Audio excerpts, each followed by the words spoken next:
What did you hate the most about school? Being lost in a subject and not being able to catch back up. I had very bad math teachers for 2 years straight. And now the new, better, teachers are mad at the entire class for not remembering anything from the past 2 years. High school math teachers are pretty much the antichrist. The whole teachers are heroes meme is not true at all. Many of them are bitter, barely educated rubes who have no business instructing anyone on anything. My university maths professor taught me 3 years worth of algebra in 3 months. He was so well educated on the subject. Busy work. Shit that obviously provides no learning benefit, but that teachers feel the need to make you do anyways. Looking at you. Every dumb diorama I had to put together in grammar school.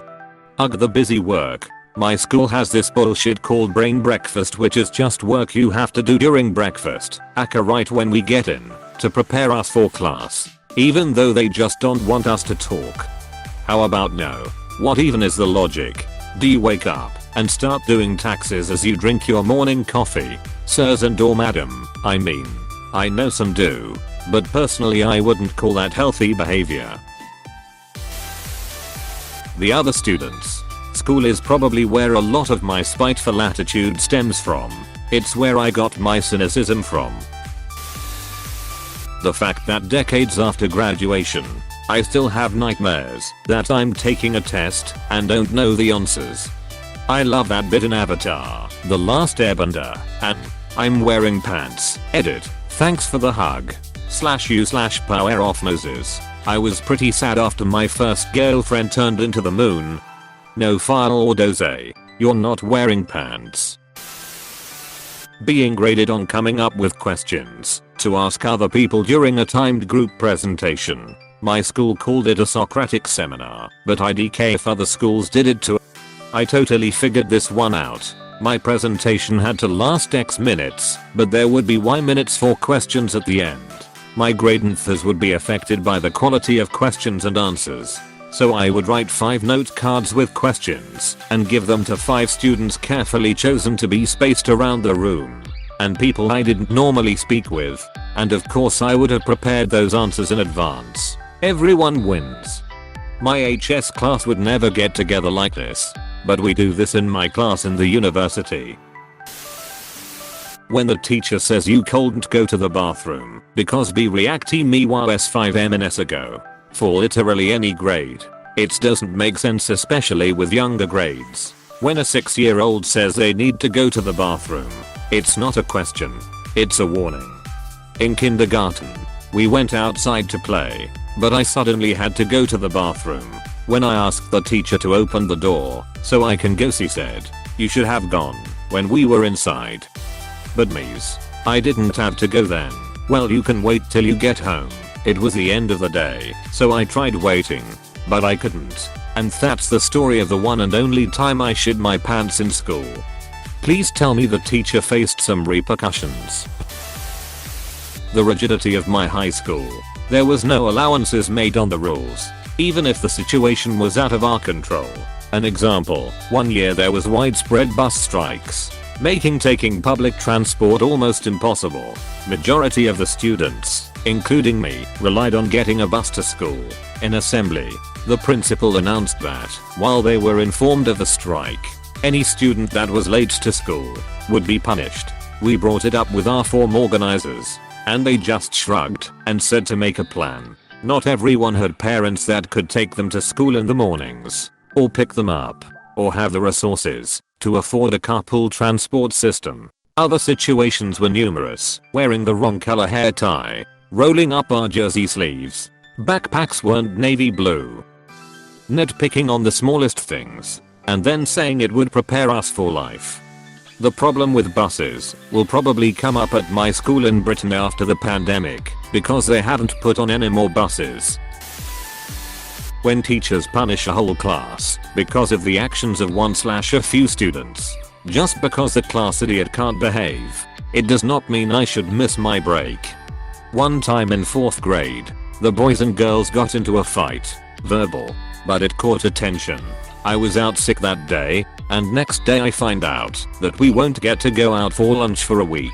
There were some girls that just stood off to the side. Had nothing to do with the fight. And yet all of us were punished. Absolutely terrible way to discipline kids. Only teaches you that you can't trust anyone. Only teaches you that you can't trust anyone. Whoever said primary school doesn't prepare kids for the real world. Most people don't figure this one out till their 20s. The dumb rules to test you on things. Like, why do I need to memorize these huge formulas when in the real world I'll be allowed to use a reference book? As long as I know when and how to use the formula should be good enough, right? I shouldn't need to have them memorized. I took a class where all of our grades were paper and project based. No quizzes or tests at all. Not even a final exam. And I loved it so much. And I did very well in that class. And I learned a lot from it too. Not having to memorize a bunch of bullshit meant I had more time to really explore the material in depth. I can always Google or ask someone at my job how to do X or Y. Wasn't like that in school. In college for 3D animation, my teacher explicitly told us we had to learn how to do everything from memory. Even complicated operations that needed several complicated steps, because you can't look at your notes in your real job. First day on my first real job, my boss gave me a notebook and pens. You can only use their designated days off, and if you miss a day then you're behind for like the rest of the week. And noon bother to let you know there are things you have to turn in.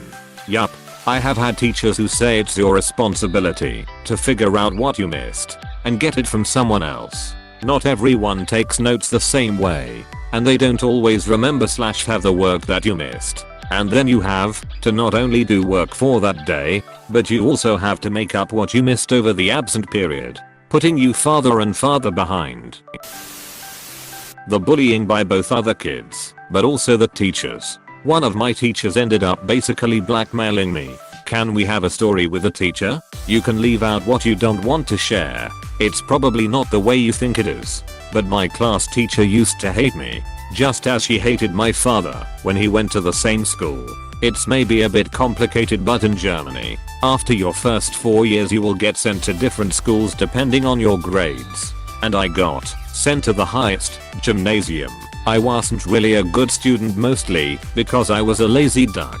But I would have passed. Yet my teacher decided that she didn't want me anymore and called my parents and told them that they have a few days to get me off that school and sent me to a different one, a lower one, a Realschule, or she will straight up forge bad grades onto my report and have me kicked out. After that I went to a Realschule for 3 years just to get told that I should go back to a gymnasium edit, since quite a few people asked. I have no clue what happened to her. My parents and I were angry as shit, but didn't do anything because my parents had talks with the principal about that teacher before, but quickly realized that he was her pet, so he wouldn't have done shit. And B, we didn't have any proof. We obviously don't record incoming calls at home and absolutely didn't back in 2010. So even if we proceeded to call the authorities they wouldn't have been able to do anything. Here is the sneaky part she did. In Germany the grade on your report is a mix between your tests and oral grade. Tests are considered documents, so we absolutely could have asked for proof. But the oral grade is just loosely documented by the teacher in their class book, and they can edit that thing however they want without needing to give proof in any shape or form. So while I was in written form, I was actually pretty good on my oral grades. But that snake would have changed all of those into a 6F equivalent, I guess, and nobody could have done anything about it. Pretty ducked how that works, considering many teachers also use that as a sympathy grade. The homework, because apparently 7 hours of school isn't enough. My greatest discovery was realizing that we do so little during those 7 hours that I could actually just do the homework in class most of the time. This is why I never had math homework in high school. I'd look at the homework on the board at the beginning of class and do it while everyone else was taking notes or whatever they did. Teacher here, the thing I hate the most is when kids come to school hungry, with dirty clothes, or on edge first thing in the morning because they've had a shitty night. Breaks your heart. The best thing to do is greet every student.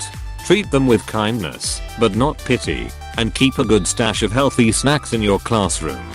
I remember after one particular bad series of days, I came into my first period English class pretty late, still dirty from a soccer game the night before, hungry, and completely exhausted. My teacher, who was sick of my constant tardiness, absolutely laid into me. I broke down crying, and she knew something was up, because that was highly out of character for me. Her whole demeanor shifted. She told me to go into her office. She put on the Count of Monte Cristo movie for the class and came back to speak to me. I told her everything that was going on in my life, and she was super compassionate. She gave me some clothes that her son had left in her office, told me to go shower and change in the locker room, and when I came back she had a whole breakfast laid out for me in her office. I cried again, because I had honestly forgotten what genuine compassion felt like. I'd say that moment saved me from going to a very dark place mentally at far too young of an age. She changed my life. I think a lot of adults forget that teenagers can have very real problems. The unfairness. I grew up in a rural area. My high school was the only one in the county, and we had maybe 300 students total. I got into university and was suddenly in classes with kids who had attended public school in the same state and were years ahead of me. I remember being in calculus where my classmates were bored out of their minds while I was struggling. Now I'm a mom and I hear people talking disparagingly about the schools in that neighborhood or those people and realize there's not much changed. John Kennedy said, "All of us do not have equal talent, but all of us should have an equal opportunity to develop those talents." It's a nice dream, but it doesn't exist in reality in the US. I went to school all through 10th grade in Phoenix, moved to a rural town, and was being taught the same exact stuff I learned in 9th grade while in Phoenix, while being in 11th grade here in the rural town. It was crazy.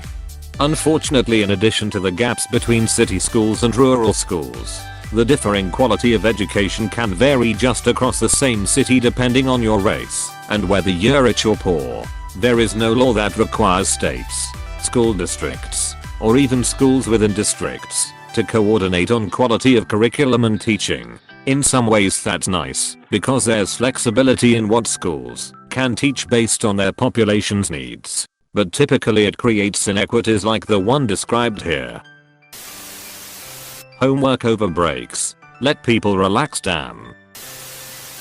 How you're expected to make major life-changing decisions, but still need to ask for permission to use the bathroom.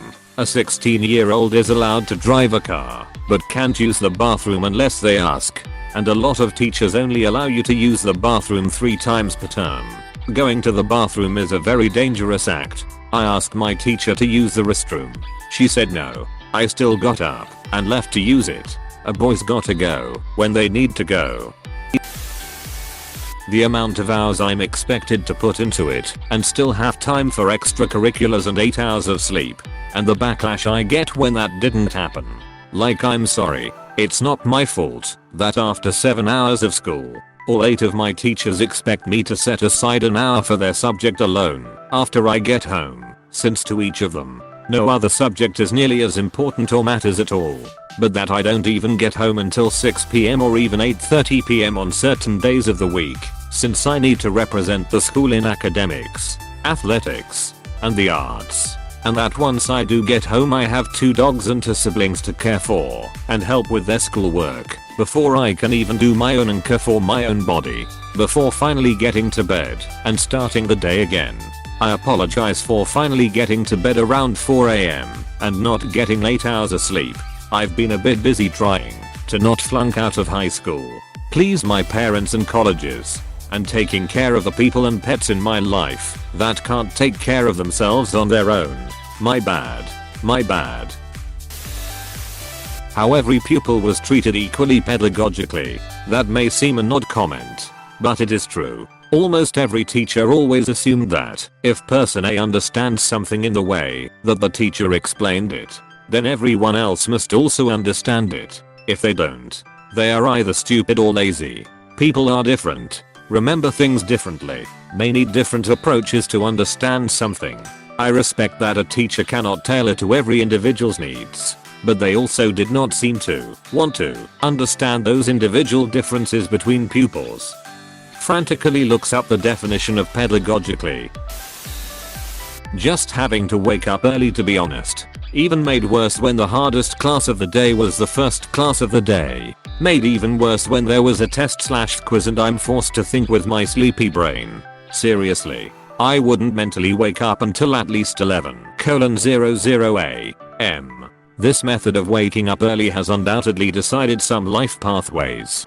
In retrospect, it's annoying to think that I may have done better in some classes if they simply happened later in the day. The first class of the day I usually was too tired to give a duck about, and my energy levels went up after second period. Also that a different teacher might have been more adept at the material or somehow would have connected better to me with my learning styles. Like the realization that components of my education came down to actual ducking luck of the draw at times is infuriating. What did I miss or falter on because the administration decided to place me in a morning math class? Duck. Hey, thanks for watching, and don't forget to subscribe.